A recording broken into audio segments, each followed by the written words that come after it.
Mga kapuso, ganyan po kalawak ang Typhoon Inday na nasa Philippine Sea. Mapapansin din ang mga ulap sa western section ng bansa na hinahatak ng bagyo. Yan po ang hanging habagat na nagpapaulan na sa ilang lalawigan. Ang latest sa bagyong Inday at sa habagat, ihahatid namin maya-maya. Hindi bababa sa 10 bahay ang nasunog sa Barangay Baritan, Malabon kaninang madaling araw.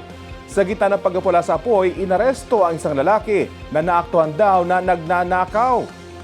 Balita natin ni Gabriel Gonzalez.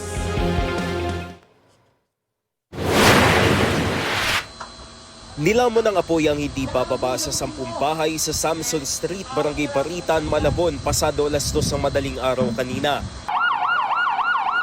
Gawa sa light materials ang karamihan ng mga bahay, mabilis na kumalat ang apoy. Itinaas sa ikalawang alarma ang sunog. Ibig sabihin, hindi bababa sa 10 truck ng bumbero ang kinailangang rumesponde. Ang mga residenteng nakatira sa paligid ng mga nasusunog na bahay, kanya-kanyang salba ng mga gamit, pati na rin ng mga alagang hayop. Pahirapan ang pag-apula sa apoy dahil sa kipot ng daanan ayon sa mga bumbero. Pansamantala munang pinatay ang kuryente sa lugar para sa kaligtasan ng mga residente. Sa kasagsagan ng sunog, inaresto ng pulisya ang isang lalaking naaktuhan nilang nagnanakaw sa isa sa mga bahay. Sinusubukan pa namin siyang makuna ng pahayag. Ayon sa Bureau of Fire Protection, iniimbestigahan pa ang sanhi ng apoy. Patuloy rin ang pagkalap ng impormasyon kung magkano ang halaga ng mga nasunog na ari-arian. Sa ngayon, under investigation pa yung hindi pa natin ma-determine kung saan. Pasado alas 4 ng madaling araw, naapula ang apoy. Ayon sa Bureau of Fire Protection, walang napaulat na sugatan. Isinasaayos na ng pamunuan ng Barangay Baritan ang evacuation center at ang tulong na ibibigay sa mga nasunugan. Pansamantala ngayon, doon ko sila patutuloy muna yung mga residenteng na apektuhan ng sunog, doon muna sa taas ng barangay hall. No? Tapos tsaka na ako makikipag-coordinate sa disaster ng city ng Malabon at tsaka sa school kung saan namin sila pwede talagang doon muna pansamantalang tumuloy. Gabriel Gonzalez, nagbabalita para sa GMA News. Nananatiling typhoon ang bagyong Inday habang nasa Philippine Sea. Ayon sa Pag-asa, taglay ng bagyo ang lakas na hangin na aabot sa 140 kilometers per hour. Namata ng bagyo, mahigit 600 kilometro silangan ng Basco, Batanes. Ngayong umaga, nakataas na ang Tropical Cyclone Wind Signal No. 2 sa Batanes, eastern portion ng Babuyan Islands at sa Santa Ana, Cagayan. Wind Signal No. 1 naman sa nalalabing bahagi ng Babuyan Islands at ng mainland Cagayan. Signal No. 1 din sa Isabela, Apayao, northern portion ng Abra, buong Kalinga, eastern portion ng Mountain Province, eastern portion ng Ifugao at sa buong Ilocos Norte. Base po sa latest forecast, mamayang gabi o bukas ng umaga, pinakamalapit ang bagyo sa extreme northern Luzon. Kahit hindi ito magla-landfall, asahan pa rin po ang malalakas na ulan dyan, partikular na sa Batanes. Kasunod niyan, dadaan ang bagyo sa Southern Islands ng Japan at posibleng mag-landfall o dumaan malapit sa northern Taiwan. Bukas ng umaga o hapon, inaasahang nasa labas na ng Philippine Area of Responsibility ang bagyong Inday. Sunod nitong tutumbukin ang China. Magla-landfall ito sa eastern coast bukas ng gabi o linggo ng umaga. Magpapaulan din sa bansang hanging habagat na nahahatak at pinalalakas ng bagyong Inday. Apektado nito ang ilan pang bahagi ng Luzon, kasama na ang Metro Manila, gayon din sa Visayas at Mindanao. Mga kapuso, maging alerto po sa posibleng malalakas na ulan at baha ngayong weekend. Dahil nga po sa hanging habagat na pinalalakas ng bagyong Inday, nalubog sa baha ang ilang bahagi ng Maguindanao del Sur kasunod ng malakas na buhos ng ulan doon. Kabilang sa mga binaha ang Dato Dumpaw Banaog Elementary School sa bayan ng Ampatuan. Pinasok ng baha ang ilang classroom doon. Ang ilang gamit inilagay sa matataas na pwesto. Idalawig ng provincial government ng Maguindanao del Sur ang class suspension ngayon pong araw. Sa barangay Tambunan 1 sa Talayan, lampas tao ang baha. Pinasok na rin ng baha ang ilang bahay. Naipit sa baha ang ilang graduating student kasama ang kanilang mga magulang. Nirescue at hinatid sila ng mga sundalo sa kanilang graduation ceremony. Sa iba pang bahagi ng Talayan, nagmistulang ilog ang mga kalsada. Naging pahirapan tuloy ang biyahe ng mga motorista. Sa barangay Nituan sa bayan ng Parang, Maguindanao del Norte, nagmistulan namang ilog ang isang kalsada roon dahil sa baha. Ilang residente ang nirescue. Maraming motorista rin ang stranded. Nagdulot din ng pagbagal ng daloy na trapiko ang baha. Sa iba pang bahagi ng probinsya, tuloy-tuloy ang rescue operation sa mga natrap sa baha. Itinaas ang red alert status sa probinsya ng Batanes bilang paghahanda sa bagyong Inday. Inanunsyihan ng Office of Civil Defense Region 2. Maaliwalas pa ang panahon sa probinsya sa ngayon pero sa dalampasigan sa bayan ng Basco, malakas na ang hampas na mga alon. Lumalakas na rin ang hangin doon. Nananatili namang nasa blue alert ang Cagayan. Nakaantabay na roon ang mga provincial at municipal disaster risk reduction and management offices.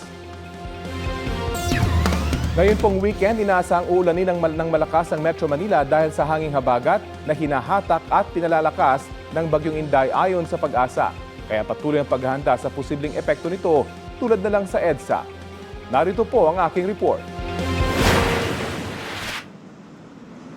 Maagang ibinabat itinali ng mga operator sa mga naglalakiang billboard sa kahabaan ng EDSA kabilang ang mga nasa Guadalupe. Bagamat hindi na super typhoon ang bagyong Inday, malakas daw ang hanging dala ng habagat na hinahatak ng bagyo. Ayon sa Pag-asa, hanggang weekend mararanasan dito sa Metro Manila ang enhanced habagat. Pwede na po ma-experience yung mga mahina hanggang sa katamtamang mga pagbuhos ng ulan dahil sa enhanced habagat. Pero yung peak po niya or yung kasagsagan talaga by weekend, Saturday and Sunday, nakikita natin malakas na mga pagbuhos ng ulan. Dahil dito, pinaghahanda ng Pag-asa sa posibleng mga pagbaha ang mga residente sa mabababang lugar. Ang ating estimate, 50 to 100 millimeters in just 24 hours. So, ang implication niyan, pwede siya mag-cause ng mga localized flooding. Patuloy daw ang pagbabantay ng palasyo sa sitwasyon. Activated naman na ang mga iba't ibang ahensya tulad ng Department of Public Works and Highways para sa patuloy na paglilinis sa mga major waterways, ang Department of Health para sa pangangailangang medikal, at ang Department of Information and Communications Technology para masiguro na may linya ng komunikasyon sa mga maapektuhang lugar. Ang Department of Social Welfare and Development nagpreposition na raw ng 4.7 million family food packs sa mahigit 1,000 warehouse sa buong bansa. Kami sumusuporta lang kami sa disaster response. Tandaan natin ang paradigm ng disaster response. LGU first ang responder and then pumapasok ang national government to augment yung kakapasidad at kakayanan ng mga local government units natin. Pakiusap naman ng Metro Manila Development Authority sa mga mall owners, hayaang mag-park overnight ang mga motoristang posibleng mastrad dahil sa masamang panahon. Rafi Tima nagbabalita para sa GMA News. Huli kamang panuloob ng isang lalaki sa kumbento ng St. Jude Tadeus Parish Shrine sa Bacolod City. Tinangay ng lalaki ang bag na may lamang laptop at printer sa ilalim ng mesa. Ayon sa mga otoridad, natangay din ng lalaki ang nasa 400,000 pisong cash ng kura paroko, bisikleta ng assistant parish priest at iba pang gamit. Na-recover naman kinaumagahan ng ilan sa mga ninakaw na gamit sa gilid ng kalsada pero hindi ang pera na gagamitin sana sa proyekto ng simbahan. Hinahanap pa ng pulisya ang salarin. Hulikam naman sa Maynila ang pagnanakaw ng 3 lalaki sa kanilang kapitbahay sa Sampaloc. Mahigit 100,000 pisong halaga ng mga alahas at mga gamit ang natangay. Balita hatid ni Jomar Presto. Tila nag-aabang lang ng pasahero ang mga tricycle driver na yan sa Masbate Street sa Sampaloc, Maynila madaling araw noong July 7. Pero ang mga lalaking nakuhanan sa CCTV, mga akyat bahay pala ayon sa pulisya. Noong July 8 nang umuwi sa kanilang bahay sa Sampaloc ang isang pamilya matapos magbakasyon sa Singapore. Nagulat na lang daw sila nang makitang magulo ang loob ng bahay at sira ang kanilang backdoor. Humingi sila ng tulong sa mga otoridad. Base sa investigasyon, ang mga sospek sa krimen, mga kapitbahay na mga biktima. Base sa mga kuha ng CCTV, halos 1 linggong naglabas-masok sa bahay ang 3 kapitbahay. Natangay nila ang mahigit 100,000 pesos na halaga ng mga alahas at gamit. Medyo marami-rami ang nanakaw sa kanila. Kinuha nila yung mga gamit na mga electric appliances, jewelries, at parang may bisikleta pa at computer. Hindi raw sila napansin ng mga tao sa lugar dahil doon daw talaga ang paradahan ng kanilang mga tricycle. Dati rin umanong boy sa nasabing bahay ang isa sa mga sospek kaya alam niya ang pasikot-sikot sa loob ng bahay. Nahuli sa follow-up operation ang 2 sa mga sospek. Tinutugis pa ang isa pang kasabwat. Hindi na nabawi ang karamihan sa mga ninakaw na pinaniniwalaang naibenta na. Meron tayong na-recover na jewelry box at may mga laman pang mga ibang necklace at saka mga singsing, pero ano na siya, konti na lang ang laman. Napagalaman na dati na ring nakulong ang dalawa dahil sa kasong robbery hold-up at snatching. Nasa kustodiya sila ng Sampaloc Police Station at naharap sa reklamong robbery. Pareho silang tumangging magbigay ng pahayag. Jomer Apresto nagbabalita para sa GMA News.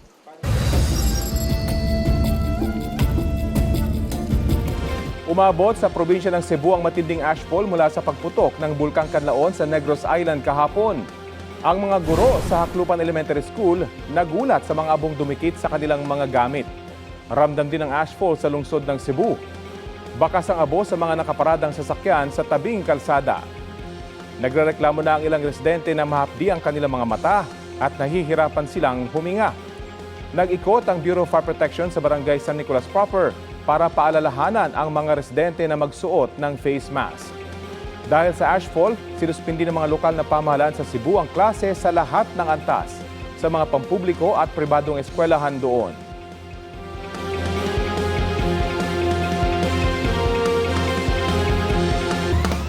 Arestado ang 5 lalaki na hinihinalang sangkot sa iligal na paggawa ng tabako sa Caranglan, Nueva Ecija. Sinalakay ng mga otoridad ang isang bodega sa Barangay Villa Joson kasunod ng mga ulat na may illegal umanong nagpoproseso ng tabako roon. Kabilang sa mga na-recover, ang sandamakmak na pinatuyong dahon ng tabako, ilang paraphernalia at mga makina. Meron din mga nakasako na hinihinalang finished product na tabako. Napagalamang Pinoy ang may-ari ng bodega habang Chinese national naman ang 4 niyang kasama. Wala pang pahayag ang mga suspect.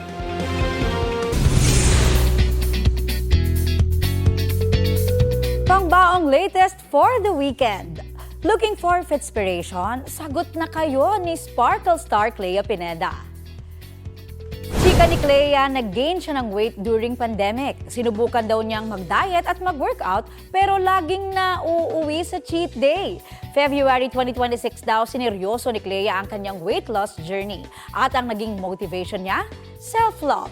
Sa loob ng 5 buwan, 20 kilos daw ang nabawas sa timbang ni Clea. Payo niya sa mga gusto ring maging fit, consistency sa diet at exercise.